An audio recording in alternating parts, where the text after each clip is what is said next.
Hello everyone, this is Neha and welcome back to my channel. कैसे हैं आप सब? आई होप आप बहुत बढ़िया होंगे। आज हमारा ईवीएस का टॉपिक है फूड, जो कि बहुत इंपॉर्टेंट है seated examination point of view से। तो आज जो भी एनसीईआरटी में फूड से रिलेटेड पॉइंट्स दिए हुए हैं उसको हम आज डिस्कस करेंगे।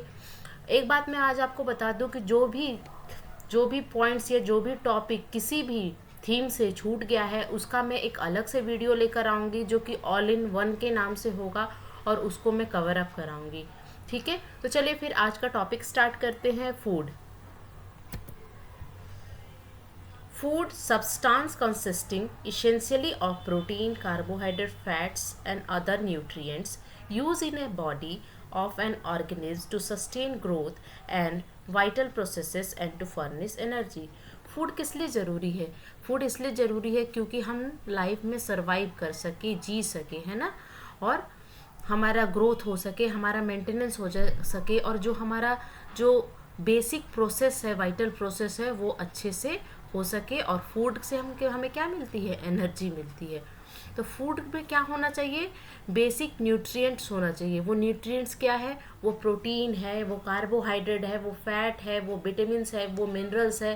These are basic nutrients which are necessary for our body to growth and development. ठीक है ना? तो फूड किस लिए ज़रूरी है? हमको ग्रोथ करने के लिए, हमें आगे बढ़ने के लिए, हमारा जीवन अच्छे से चल सके, हम एग्जिस्ट कर सके, है ना, जीने के लिए खाना बहुत ज़रूरी है। तो न्यूट्रिएंट्स कौन कौन से होते हैं इस चीज़ को आप याद रखिए। Protein, carbohydrate, fats, vitamins and minerals. ठीक है ना? और सारे न्यूट्रिएंट्स का क्या होता है? अलग अलग फंक्शन होता है ना, अलग अलग सब सारे न्यूट्रिएंट्स से आपको अलग अलग चीज़ें मिलती हैं। अब मैं आपको ये बताना चाहूँगी कि ये न्यूट्रिएंट्स जब मिलते हैं एक ही थाली में तो वो बैलेंस डाइट का रूप ले लेते हैं। तो बैलेंस डाइट क्या होता है? वो डाइट जिसमें आपको प्रॉपर अमाउंट में प्रोटीन भी मिले, प्रॉपर अमाउंट में कार्बोहाइड्रेट भी मिले, प्रॉपर अमाउंट में फैट मिले, विटामिन मिले और मिनरल्स मिले, सब कुछ मिले। ठीक है ना?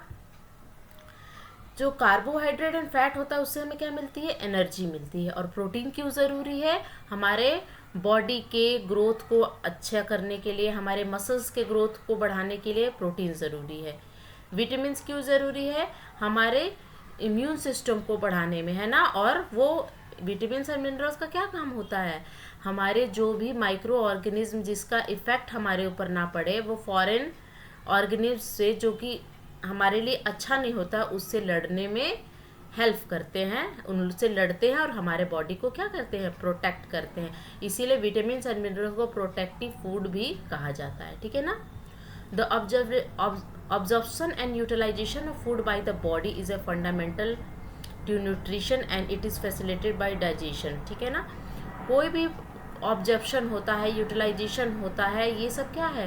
फंडामेंटल प्रोसेस है। और इसके किसके थ्रू मिलता है? ये न्यूट्रिएंट्स के थ्रू मिलता है। और ये सब खाने के बाद क्या होता है? बहुत सारा प्रोसेस होता है, हम इनटेक करते हैं। इनटेक के बाद क्या होता है?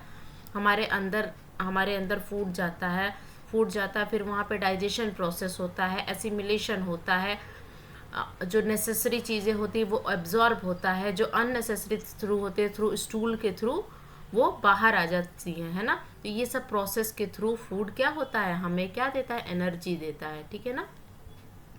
Plant which convert solar energy to food by photosynthesis. अब ये तो हमारे लिए हमारी बात हो गई फूड के लिए, लेकिन प्लांट को भी खाना होता है, उसे भी खाना ज़रूरी होता है उसके ग्रोथ के लिए। ठीक है ना? वो अपना खाना क्या होता है? खुद बनाता है। कैसे बनाता है? वो फोटोसिंथेसिस प्रोसेस के थ्रू बनाता है ना। Plant make their own food with the help of photosynthesis. और उसमें कौन हेल्प करता है? क्लोरोफिल एंड सनलाइट करता है। क्लोरोफिल एक पिगमेंट है ग्रीन कलर का, जो कि कहाँ रहता है? प्लांट के लीफ वाले पार्ट में मिलता है। ठीक है ना? तो प्लांट क्या हो गया? प्रोड्यूसर हो गया, वो किसी पे डिपेंडेंट नहीं है, ऑटोट्रॉपिक हो गया। और हम लोग क्या है? हेटेरोट्रॉपिक, क्योंकि हम प्लांट पे डिपेंडेंट है। ठीक है ना? हम प्लांट के भरोसे जी रहे हैं, है ना। हम किस पर डिपेंडेंट है? प्लांट और अदर एनिमल पर। लेकिन प्लांट किसी पर डिपेंडेंट नहीं है, प्लांट अपना खाना खुद बनाता है। Are the primary food source. Animal that feed on plant, जो एनिमल प्लांट को खाते often serve as a source of food for the other animal. जैसे क्या हो गया, ये फूड चेन की एक बात हो रही है। प्लांट को कौन खाता है, डियर, और डियर को कौन खाता है, मैन या अदर एनिमल जैसे लायन, टाइगर, ये सब खाते हैं। तो प्लांट वही यहाँ पे बात बता रहा है कि animal that feed on plant, वो एनिमल जो प्लांट को खाते हैं वो often serve as a source of food from other animal, और वो एनिमल किसी और अदर एनिमल के भोजन होते हैं, ठीक है ना। To term more about the sequence of transfer of matter and the energy to form of food from one organism to another, see food chain. मतलब यहाँ पे फूड चेन क्या होता है, एनर्जी का ट्रांसफ़र होता है। हर बार 10% एनर्जी क्या होती है, ट्रांसफ़र होती है। जैसे प्लांट को डियर ने खाया, डियर को कौन खाया, लायन ने खाया। इस तरह का फूड चेन चलता रहता है और इससे क्या होता है, इकोलॉजिकल बैलेंस बना रहता है ना, हमारा इन्वायरमेंट का बैलेंस बना रहता है। और ये फूड चेन बहुत ज़रूरी है ना। नहीं तो अगर ये फूड चेन नहीं होता तो किसी भी एक चीज़ की संख्या अगर बहुत ज़्यादा हो जाएगी तो क्या होगा, फिर प्रॉब्लम क्रिएट हो जाएगी, ठीक है ना। अब कंपोनेंट ऑफ फूड के बारे में पढ़ते हैं हम ना। Major nutrient in our body are carbohydrate, protein, fats, vitamin and mineral. मैंने पहले भी बताया ये मेजर न्यूट्रिएंट्स है जो कि हमारे बॉडी के प्रॉपर ग्रोथ एंड मेंटेनेंस के लिए बहुत ही हेल्पफुल हैं। In addition food also contain dietary fibre and water. Carbohydrate, fats, protein, vitamin and minerals के अलावा दो और चीज़ें ऐसी होती हैं जिसको हम लोग डाइटरी फाइबर या रफेज कहते हैं, या वाटर, है ना। ये क्या कहते हैं, रफेज का क्या काम होता है, रफेज का काम होता है जिसको हम डाइटरी फाइबर भी बोलते हैं, उसका काम होता है हमारे जो भोजन होता है उसको डाइजेस्ट करने में ये हेल्प करता है ना। पाचन शक्ति को बढ़ाने में कौन काम करता है, रफेज। और रफेज में क्या होता है, जैसे ग्रीन लीफी वेजिटेबल खाते हैं हम लोग, सैलेड खाते हैं, ये सब क्या होता है, रफेज होता है। फाइबर युक्त खाना हम लोग को बोलते हैं ना कि फाइबर युक्त खाना खाइए, वो सब क्या होता है, रफेज का काम करता है ना। वाटर क्या करता है, वाटर बहुत ज़रूरी है ना, वाटर एब्जॉर्प्शन में हेल्प करता है, ठीक है ना। हमारे बॉडी के जो भी टेम्परेचर को मेंटेन करने में भी किसका रोल रहता है, वाटर का रोल रहता है ना। Carbohydrate fat mainly provide energy. Carbohydrate fat क्या देता है, एनर्जी। अगर क्वेश्चन आए कि कौन सा न्यूट्रिएंट एनर्जी प्रोवाइड करता है तो आपको क्या बताना है, carbohydrate and fats to our body. Protein and minerals needed for the growth and maintenance of our body. तो इसीलिए कार्बोहाइड्रेट, फैट्स एंड प्रोटीन को हम लोग ज़्यादा अमाउंट में चाहिए और मिनरल्स एंड विटामिन को हम लोग कम अमाउंट में चाहिए। इसीलिए इसके कैटेगरी को दो पार्ट में बांटा गया है, मैक्रोन्यूट्रिएंट्स एंड माइक्रोन्यूट्रिएंट्स, ठीक है ना। व्हाट इज़ विटामिन, विटामिन क्या होता है उसके बारे में हम पढ़ते हैं, ठीक है ना। तो vitamin are the neutral and essential nutrients require in small quantity. अभी मैंने बताया ना कि विटामिन एंड मिनरल्स क्या होते हैं, ये बहुत ज़रूरी होते हैं, लेकिन कम अमाउंट में तो चाहिए, लेकिन इसका रोल बहुत बड़ा होता है ना, बहुत ज़रूरी होता है। Play major role in growth and development, repair and healing wound, यानी हमारे घाव को भरने में, मेंटेनिंग हेल्दी बोन्स को हेल्दी रखने में, एंड टिश्यू को for the proper function of immune system. हमारे इम्यून सिस्टम अगर स्ट्रांग रहेगा तो हम किसी भी बीमारियों से लड़ सकेंगे, है ना। एंड अदर बायोलॉजिकल फंक्शन, यानी ये सब रोल किसका होता है, विटामिन्स का रोल होता है या विटामिन्स का रोल होता है, ठीक है ना। टाइप्स ऑफ विटामिन हम पढ़ेंगे। Based on the solubility vitamin have been classified into 2 different group, यानी विटामिन के बारे में क्या बताया गया है कि 2 तरह के विटामिन मिलते हैं। एक होता है फैट सॉल्युबल विटामिन और दूसरा होता है water soluble vitamin. Fat soluble vitamin में कौन आते हैं, A, D, E, K are the fat soluble vitamin and B and C are water soluble vitamin. अब यहाँ पे विटामिन दिए हैं जो कि बहुत इंपॉर्टेंट है और इसके साइंटिफिक नेम भी दिए हुए हैं, और उससे होने वाले अगर उसकी डिफिशेंसी हो जाती है, उसकी कमी हो जाती है तो कौन सी बीमारी होगी उसके बारे में यहाँ पे चार्ट दिया गया है। इससे भी क्वेश्चन आते हैं और आपको ध्यान रखना होगा कि किस विटामिन को क्या बोलते हैं और किस विटामिन की कमी से कौन सी डिजीज़ या बीमारी होती है। जैसे आप एक बार हम फटाफट पढ़ लेते हैं। विटामिन ए को क्या बोलते हैं, रेटिनॉल बोलते हैं, और विटामिन ए की कमी होती है तो क्या होता है, नाइट ब्लाइंडनेस नाम की डिजीज़ होती है। विटामिन B1 क्या होता है, B1 को बी कॉम्प्लेक्स भी बोलते हैं, विटामिन बी को ना बी कॉम्प्लेक्स करते हैं क्योंकि इसकी बहुत सारी वेराइटियाँ हैं, है ना। तो अक्सर आपने देखा होगा कि डॉक्टर के पास जाओगे और कहोगे कि मैं थोड़ा सा लो फील कर रहा हूँ, थोड़ा सा वीकनेस लग रहा है, तो वो विटामिन बी कॉम्प्लेक्स की आपको मेडिसिन लिख कर देंगे, ठीक है ना। तो विटामिन B1 को क्या बोलते हैं, थायमीन, और इससे कौन सी बीमारी होती है, बेरी। विटामिन B2 को बोलते हैं राइबोफ्लेविन, और इससे क्या होते हैं, retired growth and bad skin, अच्छा ग्रोथ नहीं होगा और स्किन भी आपकी उतनी अच्छी नहीं रहेगी। विटामिन B12 को कहते हैं साइनोकोबालामीन, इससे क्या होता है, एनीमिया होता है ना। एनीमिया की भी बहुत सारी वेराइटी है, वो आपको हायर क्लासेस में पढ़ना है। अभी आपको सीटेट के ईवीएस पॉइंट ऑफ व्यू से आपको यही बेसिक्स पढ़ने हैं, ठीक है ना। विटामिन सी को स्कॉर्बिक एसिड बोलते हैं, और इससे क्या होती है, स्कर्वी होती है। स्कर्वी क्या होता है, ब्लीडिंग गम्स जो होते हैं हमारे, उसमें से क्या होता है, ब्लड आने लगता है, खून आने लगता है और स्वेलिंग हो जाता है, तो उसको क्या बोलते हैं, स्कर्वी, ठीक है ना। विटामिन डी को हम लोग कैल्सीफेरोल कहते हैं, और इससे कौन सी बीमारी होती है, रिकेट्स होती है। और के विटामिन के क्या होता है, फाइलोक्यूनिन कहते हैं इसको, excess bleeding due to injury के टाइम में क्या होता है, विटामिन के की कमी होती है, तो इंजरी के टाइम आपकी ब्लीडिंग बहुत ज़्यादा होती है ना। तो विटामिन के का रोल कहाँ होता है, ब्लड क्लॉटिंग में भी इसका रोल होता है ना। अब कुछ मिनरल्स हैं जो कि हमारे बॉडी के लिए बहुत ज़रूरी है, उसके बारे में हम पढ़ते हैं। कैल्शियम, जो कि ब्रिटल बोन, उसकी कमी हो जाएगी तो ब्रिटल बोन हो जाएगी, एक्सेसिव ब्लीडिंग हो जाएगी। फास्फोरस भी जरूरी है क्योंकि बेड टीथ एंड बोन्स हो जाएंगे। आयरन की कमी से एनीमिया होती है, इससे क्वेश्चन अक्सर आते हैं कि एनीमिया जो डिजीज़ है, रोग है, वो किसकी कमी से होती है, तो आयरन की कमी से होती है ना। आयोडीन की कमी से क्या होता है, ग्वाइटर होता है, जो गले के पास स्वेलिंग हो जाती है बड़ा सा, वो ग्वाइटर होता है, इनलार्जमेंट ऑफ थायराइड ग्लैंड। और कॉपर की कमी से क्या होता है, लो एपेटाइटिस एंड रिटार्डेड ग्रोथ। तो इस चार्ट को आप अच्छे से देख लेना, ठीक है। अब हम यहाँ पर एक मैंगो राउंड द ईयर नाम का चैप्टर है, वो फूड से रिलेटेड है, तो उससे मैंने कुछ पॉइंट्स लेके आपके लिए लाया है मैंने, तो आप इसको देखो। इसमें क्या, इस चैप्टर में क्या बताया गया है उसके बारे में हम जनरली इस चैप्टर में ये बताया गया है कि कैसे हम फूड को प्रिजर्व करते हैं लॉन्ग टाइम के लिए, यानी कैसे हम किसी चीज़ को बचा के रखते हैं, एक सीज़न के चीज़ को दूसरे सीज़न में हम कैसे खा सके और किस तरह उसका यूज़ कर सके, उस बारे में इस चैप्टर में बताया गया है, ठीक है ना।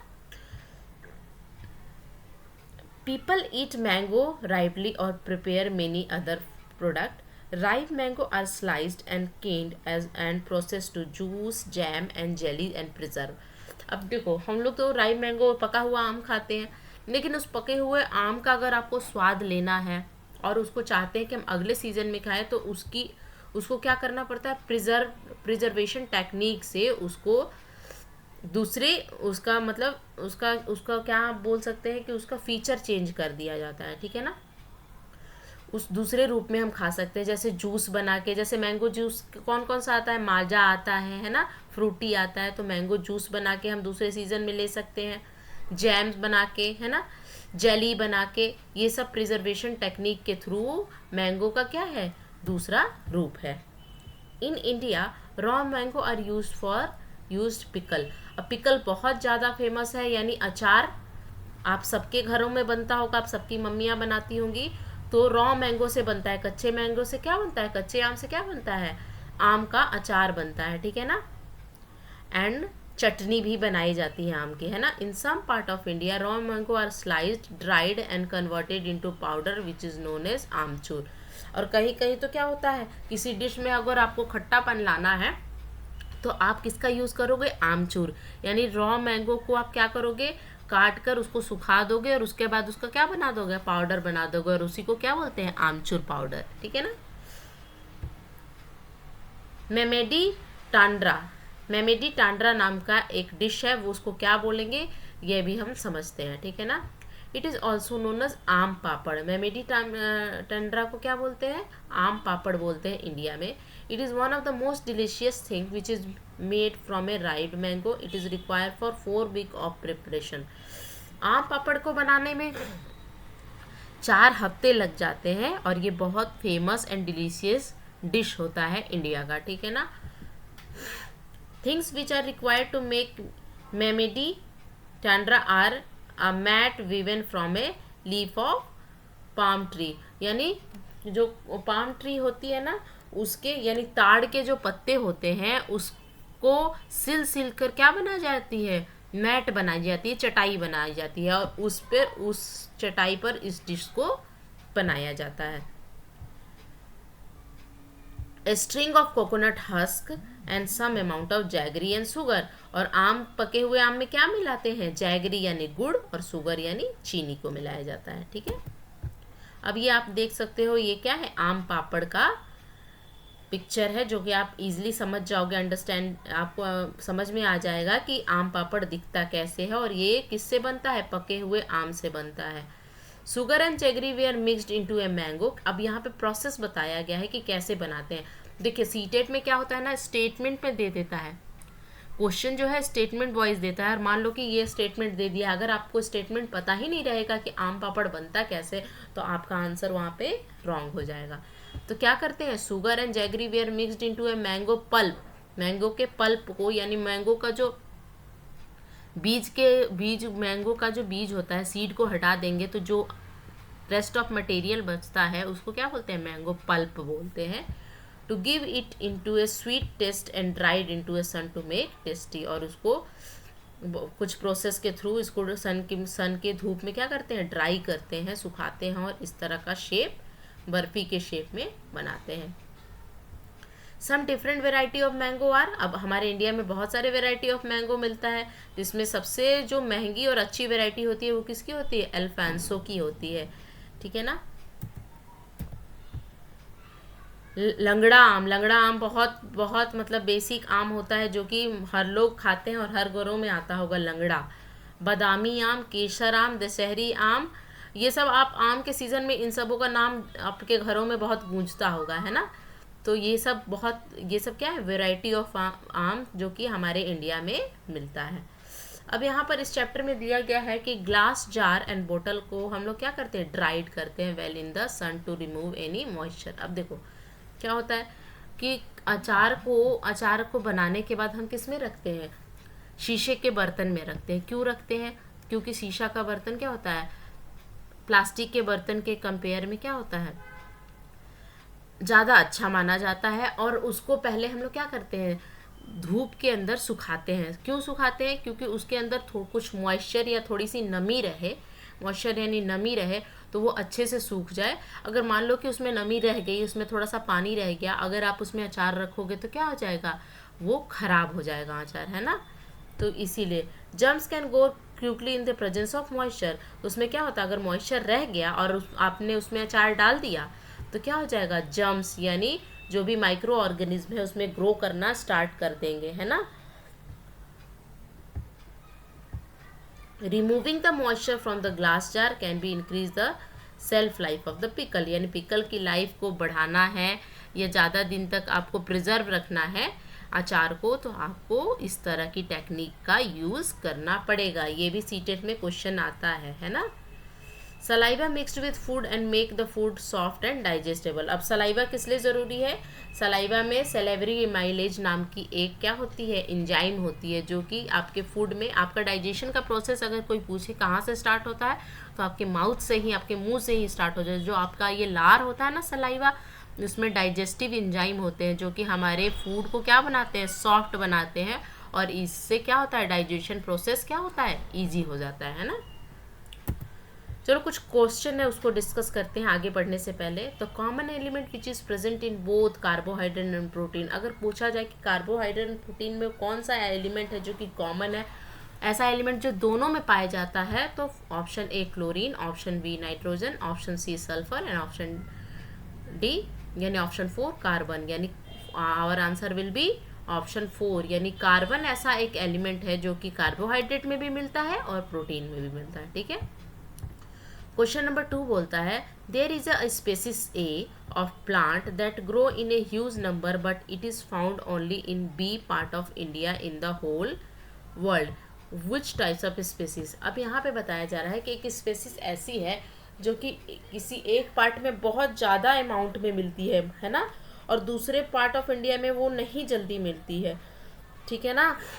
तो उस स्पेसिस को क्या बोलते हैं, यानी वो स्पेसिस क्या होगा, उस एरिया की पर्टिकुलर स्पेसिस होगी जो कि उसी एरिया में पाई जाती है। तो उस स्पेसीज का नाम क्या बोलते हैं, एंडेमिक होता है ना। एंडेमिक डिजीज़ के नाम बारे में आपने सुना होगा, तो उसी तरह ये बताया जा रहा है कि वो क्या होता है, पर्टिकुलर एरिया में अगर कोई चीज़ मिलती है तो वो एंडेमिक कहलाती है, ठीक है ना। Which of the following is not a component of 5 E's। अब आपको याद करना होगा कि 5 E's में क्या क्या आते हैं। यहाँ पे 4 ऑप्शन दिए हुए, इसमें से आपको बताना है कि 5 E's में क्या नहीं आता है। तो ऑप्शन ए इवेलुएट, सेकेंड नंबर है एक्सप्लोर, थर्ड नंबर है एस्टिमेट एंड फोर्थ नंबर है एक्सप्लेन। तो इसमें से कौन सा नहीं होगा, एस्टिमेट नहीं होगा। 5 E's में एस्टिमेट नहीं आता है। यहाँ पे मैंने बताया है कि 5 E's में क्या क्या आते हैं, इंगेज्ड आएगा, एक्सप्लोर आएगा, एक्सप्लेन आएगा, एलोबरेट आएगा एंड इवेल्युएट आएगा। यहाँ पे कहीं भी एस्टिमेट लिखा हुआ है नहीं ना, तो ये 5 E's को आप याद रखना कि 5 E's में क्या क्या आते हैं, engage, explore, explain, elaborate and evaluate, ठीक है ना। The gastric juice in stomach of a human being is dash and aid in digestion of food. तो स्टमक के अंदर गैस्ट्रिक जूस होता है, तो उसका आपको बताना है कि उसका नेचर कैसा होता है। उसका नेचर अल्कलाइन होता है, एम्फोटिक होता है। एम्फोटिक का मतलब क्या होता है, एसिड भी है और बेस दोनों नेचर रखता है, उसको बोलते हैं एम्फोटिक। तो अल्कलाइन यानी बेसिक नेचर का है, एम्फोटिक यानी दोनों नेचर का है। ऑप्शन 3 क्या है, न्यूट्रल है, ना एसिड है ना बेस है। और ऑप्शन 4 एसिडिक है। तो our answer will be option number 4 acidic. यानी हमारा जो गैस्ट्रिक जूस है उसका नेचर कैसा है, HCl निकलता है ना। गैस्ट्रिक जूस में HCl होता है, हाइड्रोक्लोरिक एसिड। वो किस नेचर का होता है, एसिडिक रहता है, यानी अम्लीय। हिंदी में क्या बोलते हैं, अम्लीय होता है ना। चलिए आगे बढ़ते हैं।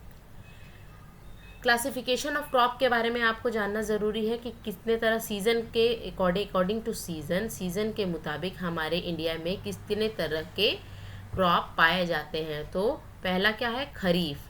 खरीफ क्या होता है कि जो कि rainy season and monsoon season में क्या किया जाता है, बोया जाता है यानी लगाया जाता है, ठीक है ना। The crop grown in a monsoon month from June to October November require warm wet weather at major period of the crop growth, also require short day length for the flowering।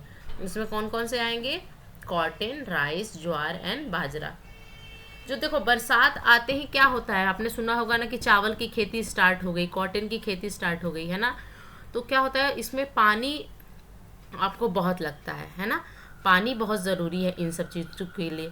इसीलिए ये सब जो crop हैं, ये जो फसलें हैं, ये रेनी सीजन यानी मानसून सीजन में बोई जाती हैं, है ना, लगाया जाता है।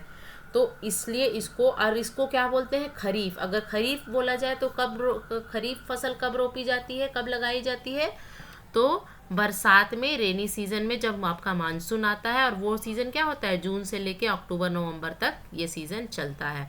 और इस सीज़न के जो प्रमुख फसल हैं वो कौन कौन से हैं, कॉटन है, राइस है यानी कॉटन, राइस यानी चावल, ज्वार एंड बाजरा। दूसरा टाइप ऑफ फसल होता है रबी, जो कि विंटर सीजन में इसको रोपा जाता है, इसको लगाया जाता है कोल्ड सीजन में। Require winter season to grow well from October to March. ये अक्टूबर टू मार्च का रहता है season. Crop grow well in a cold and dry. इसके लिए कोल्ड एंड ड्राई आपको क्लाइमेट चाहिए होता है। Require longer day length for flowering. इसमें क्या आता है, वीट।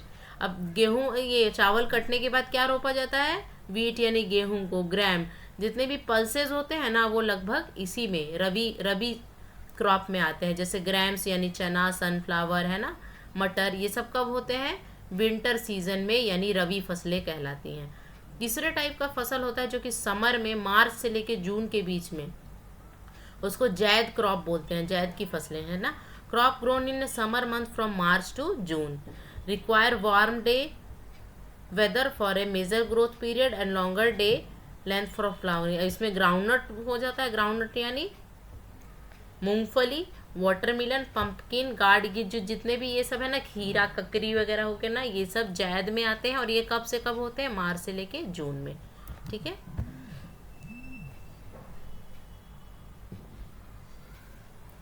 अब कुछ स्पाइसेस के बारे में पढ़ लेते हैं। Main spice grown in Kerala. Kerala में क्या क्या मिलता है, black pepper, cinnamon, turmeric, cardamom, ginger and nutmeg. ये सब क्या है, जैसे आपको ब्लैक पेपर यानी काली मिर्च हो गई, सिनेमन हो गई, मतलब ये इलायची हो गई ना, बड़ी इलायची, छोटी इलायची, जिंजर। यानी केरला जो, अगर स्पाइस सिटी के बारे में या स्पाइस स्टेट के बारे में अगर पूछा जाए तो कौन है, तो वो केरला स्टेट है ना। केरला पे आपको मसाले बहुत मिलेंगे, तो सारी मसाले की खेती कहाँ होती है, केरला में होती है। अब एनसीईआरटी में ना डिजीज़ के बारे में, जागरूकता के बारे में बताया गया है, और रियल लाइफ एक्सपीरियंस और रियल लाइफ एग्जांपल से बताया गया है कि एक एनीमिया नाम की डिजीज़ है ना, उसके बारे में हमें बताया गया है कि वो कैसे होता है और किसकी कमी से होता है, ठीक है ना। Anaemia common in A Delhi school 17 November 2007 thousands of children studying in a municipal corporation school in Delhi suffer from anaemia. Anaemia क्या होता है ना, ये जो 2007 की बात है, दिल्ली स्कूल में बहुत कॉमन हो गया था और बहुत बच्चे एनेमिक पाए गए थे जब वहाँ पे टेस्ट कराया गया था बच्चों में। तो वहाँ तो बहुत बच्चे पढ़ते हैं, तो लोअर मिडिल क्लास, ये जो गरीब बच्चे होते हैं सब जाते हैं वहाँ पे। तो वहाँ पे गवर्नमेंट के थ्रू टेस्ट कराया गया था, उसमें पता चला था कि मैक्सिमम जो बच्चे थे उनको एनीमिया था, ठीक है ना। This is the affecting both their physical as well as mental. अब एनीमिया होने से क्या होता है, वो फिजिकली तो आपको इफेक्ट करेगा ही, साथ में मेंटली भी वो हार्श करेगा आपको, मेंटली भी आपको डिस्टर्ब करेगा, ठीक है ना। Due to anaemia children do not grow well. अब एनीमिया होने से क्या होता है, चिल्ड्रन कैसे अच्छे से ग्रो नहीं करेंगे, and their energy level are low, and energy level low होता है। ये पॉइंट को आपको ध्यान देना है। एनीमिया से क्या होता है, आप ग्रो अच्छे से नहीं करोगे और आपका एनर्जी लेवल क्या हो जाएगा, कम हो जाएगा। This is also affect their ability to study properly. अच्छा देखो, जब बच्चे स्वस्थ ही नहीं रहेंगे तो पढ़ेंगे कैसे, है ना। तो ये सब चीज़ें वहाँ पर देखने को मिली थी। कब मिली थी, 2007 में। कहाँ, दिल्ली के गवर्नमेंट स्कूलों में, है ना। Now health checkup are being done in a school and health card are being made for all children. Anaemic children are also even iron tablet. और जिन बच्चों को एनीमिया था उन लोग को क्या दिया गया था, आयरन की टैबलेट दी गई थी। इससे आपको क्या समझ में आया कि एनीमिया कैसे होता है, आयरन की कमी से क्या होता है, एनीमिया, ठीक है ना। यहाँ पे रिपोर्ट भी दिया गया था, इस टाइप का रिपोर्ट एनसीईआरटी में दिया गया है, आप देख सकते हो। Anaemia is cause due to low iron level in the body. This types of anaemia is known as iron deficiency anaemia. यानी एनीमिया किससे होती है, आयरन की डिफिशियंसी से होती है। If the body does not have enough iron, it cannot be produce enough of the component of red blood का। अच्छा देखो, यहाँ पे ये बता रहा है कि अगर आपके बॉडी में आयरन नहीं रहेगा तो आपका जो रेड ब्लड सेल है या रेड ब्लड कार्पसल्स बोलते हैं, वो अच्छे से नहीं बन पाएगा। और रेड ब्लड सेल का क्या काम होता है, ऑक्सीजन को कैरी करता है, यानी ऑक्सीजन को ट्रांसफ़र करता है one cell to another cell. और हीमोग्लोबिन का काम, हीमोग्लोबिन किससे बनता है, आयरन से बनता है। तो ये सब चीज़ें आपके बॉडी में कमी हो जाएगी और आपका प्रॉपर ग्रोथ नहीं होगा, आपको एनर्जी नहीं मिलेगी। अ ट्रीट फॉर मॉस्किटो नाम का ये चैप्टर है, उसके बारे में बताया गया है कि मॉस्किटो कैसे हमारे लिए हार्मफुल है ना। The disease was found in a area where there was a lots of rain और a swampy place. People thought that the illness was caused by some poison gas that come from the dirty swampy area. They gave in a name malaria which means bad air. बहुत पहले की बात है ये, 1905 वगैरह के करीब की बात है। क्या हुआ था कि एक ऐसी डिजीज़ थी जो कि लोगों को हो रही थी और ऐसे एरिया में हो रही थी जहाँ पे बारिश बहुत हो रही थी और जहाँ पर पानी का जमाव था। तो लोगों को क्या लगता था उस समय कि लोगों को उतना तो टेक्नोलॉजी डेवलप था नहीं और मलेरिया के बारे में पता भी नहीं था। तो लोगों को क्या लगता था कि वो मलेरिया को वो लोग क्या समझते थे, बैड हवा, बुरी हवा है ना। इस चीज़ को मतलब मलेरिया का मतलब पहले लोग क्या समझते थे, बैड एयर यानी बुरी हवा है, जिसके कारण लोग बीमार पड़ रहे हैं और लोगों को फीवर हो रहा है, लोग कमज़ोर हो रहे हैं, ठीक है ना। People get malaria by being bitten by a infective female anopheles mosquito. तो मलेरिया कैसे लोगों को, और बाद में पता चला जब एक साइंटिस्ट आए, रोनाल्ड रोस नाम के एक आए साइंटिस्ट, उन्होंने बताया कि ये कोई बैड एयर नहीं है, ये एक डिजीज़ है जो कि फीमेल एनोफिलिक मॉस्किटो यानी मादा एनोफिलिक मॉस्किटो के काटने से होती है, ठीक है ना।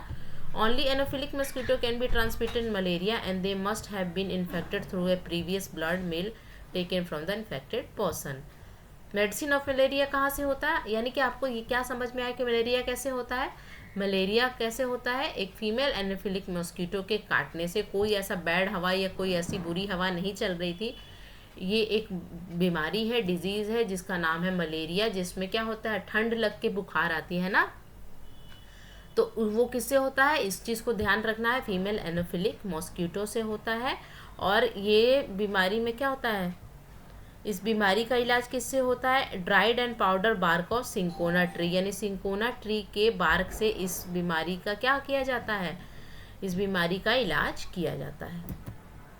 अब यहाँ पे रोनाल्ड रॉस के बारे में, जिन्होंने मलेरिया के बारे में बताया, उसके बारे में कुछ थोड़ी सी बातें बताई गई हैं, उसको आप देखो। A scientist पेप्ड in A mosquito stomach the insects this interesting incident took place almost 100 year ago.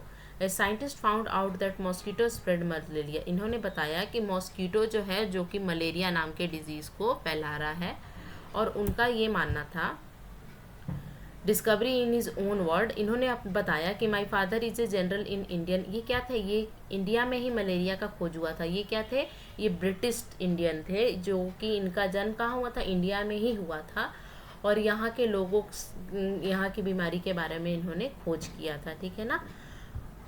Let's read about the discovery in his own. My father was is a general the Indian army.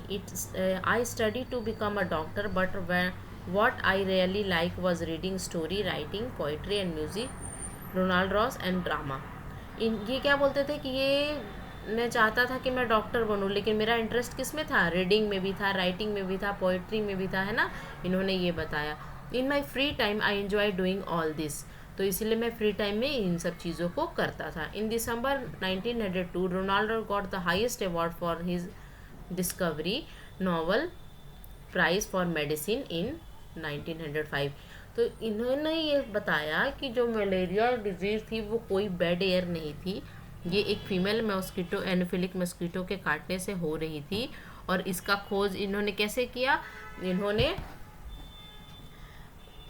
Mosquito के stomach में देखा microscope से, जो जो भी technique उन्होंने लगाई होगी उसके थ्रू उन्होंने देखा, और उन्हें पता चला कि मच्छर के काटने से प्लाज्मोडियम नाम का एक ये होता है, कैरियर होता है। मॉस्किटो क्या है, जनरली यहाँ पे कैरियर का काम करता है, और वो ह्यूमन बॉडी में आ जाता है, ठीक है ना।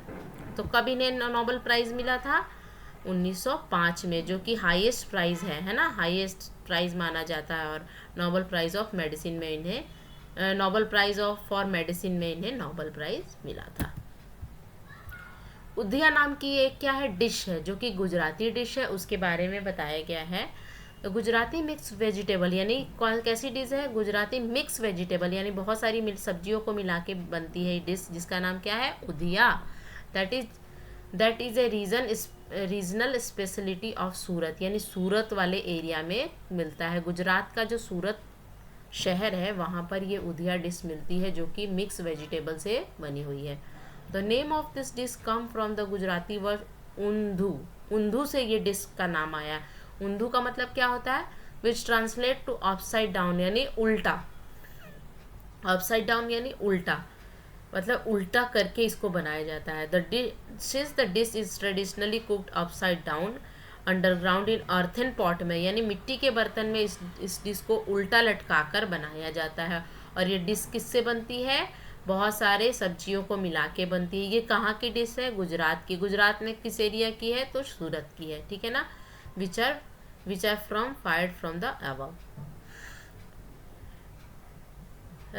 रिच इन आयरन, अगर आपसे पूछा जाए कि कौन कौन से चीज़ों में आयरन आपको बहुत ज़्यादा मिलेगा, तो आपको एनीमिया की कमी नहीं होगी, तो आपको आंवला खाना चाहिए, स्पिनच यानी साग खाना चाहिए, और जैगरी खाना चाहिए यानी गुड़ खाना चाहिए। बॉइल्ड टपियोका विथ एनी कड़ी made using A coconut is use in, अच्छा बॉइल्ड टपियोका विथ एनी कड़ी और कोकोनट यूजिंग कोकोनट कहाँ मिलता है, ये केरला में मिलता है। Glass jar and bottle are dry well in a sun while filling them with a pickle to remove the moisture completely. ये वही चीज़ है, फिर से मैंने एक बार रिकैप के लिए बता दिया। ये सब पॉइंट में आते हैं क्वेश्चन, इसीलिए मैंने इसे छोटे छोटे पॉइंट्स में आपके सामने रखा है। Doctor MS Swaminathan is the father of green revolution in India, ठीक है। MS स्वामीनाथन क्या थे? हरित क्रांति आई थी इंडिया में, उसके क्या थे? जनक माने जाते हैं doctor MS Swaminathan. Potato, onion and ginger क्या है? ये रूट नहीं है, ये ज़मीन के अंदर से तो निकलता है लेकिन ये रूट नहीं है, ये क्या है? अंडरग्राउंड स्टेम है। यानी अगर पोटैटो, अनियन एंड जिंजर आए यानी आलू, प्याज और अदरक क्या होता है? ये स्टेम होता है, तना होता है, ठीक है ना। How to preserve mango for the winter? Winter के में आपको मैंगो तो क्या आता है? गर्मी के सीज़न में आता है। अगर आपको विंटर में मैंगो खाना है तो किस रूप में खा सकते हैं? आप आम पापड़ बना के खा सकते हैं और पिकल बना के, यानी आम पापड़ यानी और आम का अचार बना के, ठीक है। People eat sea fish cooked in a coconut oil, यानी कहाँ के लोग मछली को कोकोनट ऑयल यानी नारियल के तेल में मछली को बनाते हैं? कहाँ के लोग? गोवा के लोग। क्योंकि गोवा क्या है? Coastal area. कोस्टल एरिया में कौन सा तेल ज़्यादा मिलता है? नारियल का तेल यानी coconut oil. Method of cooking food, कौन कौन सा मेथड यूज़ किया जाता है कुकिंग के लिए? बेकिंग किया जाता है, फ्राइंग किया जाता है, रोस्टिंग किया जाता है ना। Weight lifter are generally required to make more muscles and body mass, they need to take diets in rich in protein. अच्छा, जो वेट लिफ्टर होते हैं उनको क्या होती है? अपनी मसल्स को बहुत स्ट्रांग रखना पड़ता है, और उस मसल्स को स्ट्रांग रखने के लिए उनको क्या करना रहता है? प्रोटीन का इंटेक बहुत करना रहता है। अगर आप जिम वगैरह ज्वाइन करोगे तो ट्रेनर आपको सबसे पहले क्या बोलेगा कि आप जितना ज़्यादा अपने खाने में प्रोटीन को बढ़ा लीजिए, अपने डाइट में प्रोटीन बहुत ज़्यादा आप लीजिए। इसलिए लोग पनीर, दूध या प्रोटीन की बहुत बड़ी बोतलें आती हैं, वो सब लेना स्टार्ट कर देते हैं।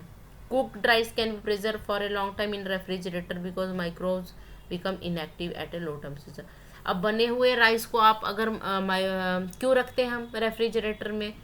इसलिए रखते हैं क्योंकि जब हम रेफ्रिजरेटर में रहते हैं तो रेफ्रिजरेटर का टेम्परेचर क्या होता है? कम रहता है, ठंडा रहता है, और वहाँ पे जो माइक्रोब्स होते हैं, जो माइक्रो ऑर्गेनिज्म जो जिसके से खाना ख़राब हो जाता है, वो ग्रो नहीं कर पाते, इनएक्टिव हो जाते हैं, वो अपना काम नहीं कर पाते हैं।